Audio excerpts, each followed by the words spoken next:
Hello there my fellow holotape heroes and welcome to another Galactic challenge video. Hopefully your weekend has started well, otherwise we do have a new challenge to take care of, and this time we're taken to the planet of Geonosis where we have to take down a squad of bounty hunters using rebels. So as always I'll cover the modifiers and defeats first, then show you the battles. If you want to skip ahead, there'll be YouTube chapters below as per usual.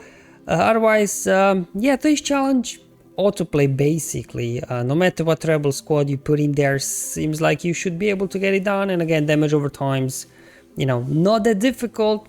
Some sort of Darth Vader lineup, it's going to be very easy. But if you do have a Beastan on your rebel squad, you can actually get all the feats done in one battle on full autoplay with the Mothma and Beastan.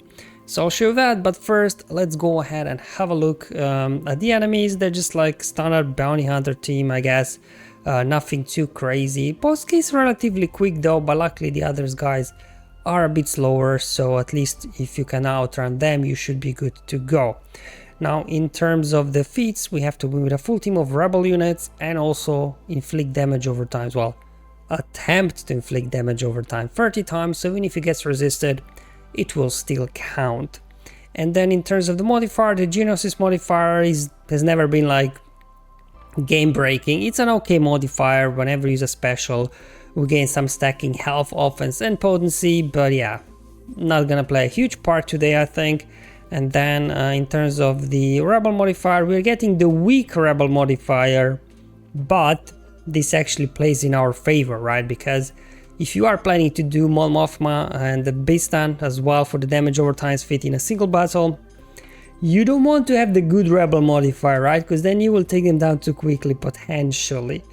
So actually it's good at giving us the weaker one. Now what's also working in our favor is the bounty hunter modifier, because guess what? They gain 9 stacks of true defense, which makes them very durable.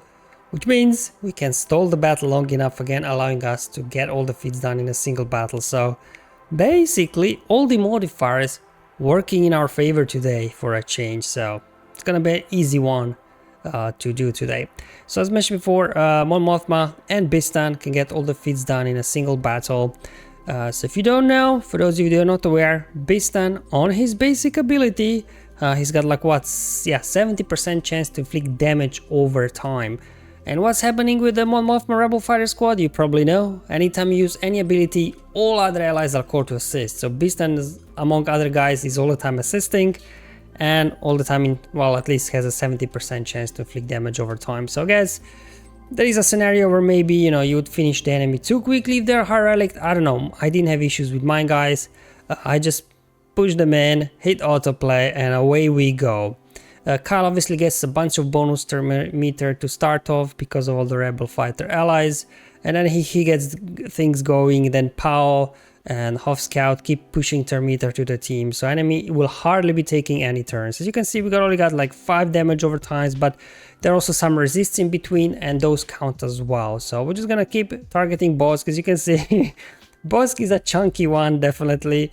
Even once we get rid of true defense, he's still taking a hit, but once Boss goes down, actually things really speed up. Not just my footage, the battle itself as well.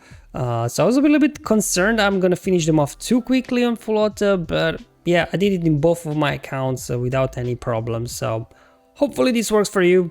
Couple of minutes of your time, rebel fighters, burn for this guy, Beastan's basically landing damage over times. And that's it, all the feats done in a single battle on full autoplay. Now if you don't have Mothma or Beastan for whatever reason, but even if you got low gear Beastan, as long as you got a Mothma squad, you can just chuck him in there, because obviously with Mothma lead they will increase certain percentage of health and protection. I can't remember what it is, but basically Mothma lead, even low gear rebel fighters, they become very beefy. So as long as you got Mothma, give this a shot. If not, CLS, heck, Phoenix, Leia, we got probably Admiral Radis, like any sort of rebel squad you put together should be able to burn for these guys, but obviously CLS is going to be very quick work. But even so, I'm speeding up the footage not to waste your time. Not a whole lot to say here, to be honest, but yeah, man, look, still does a good job in this challenge and conquest as well with his turn meter train. Not so much in Grand Arena anymore, because there is so much anti-thermometer teams in there, but for this stuff it's very good. And then if you do need damage over times, again, multiple ways to do it. Obviously, if you do have Lord Vader, it's gonna be even easier, but if you don't, some sort of Pulp Vader lineup could be nice.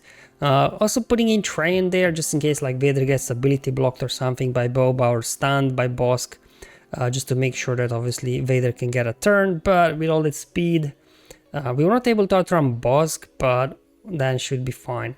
So if you do hit autoplay here, make sure to remove the target, otherwise Darth Vader's AI is a bit not that great, like it gets stuck in Merciless Massacre on a taunting tank if you don't remove the target, at least from my experience. So other than that, as you can see, burning for these guys, no problem. Darth Vader got in like 3-4 times his Force Crush, which is way more than enough as well to get damage over times on full auto. There you go guys, today's challenge. Very easy, very straightforward. I've done it in both of my accounts just with Mothma on full auto play, and that was it. I was a little bit concerned enemy won't last long enough, but thanks that we are getting a weaker rebel modifier and that the enemy is getting true defense, that they're very durable. The battle lasted long enough to knock that out quite easily. Thank you for watching, I'll see you on the next one, but until then have fun, enjoy life, and may the RNG be with you, my friends.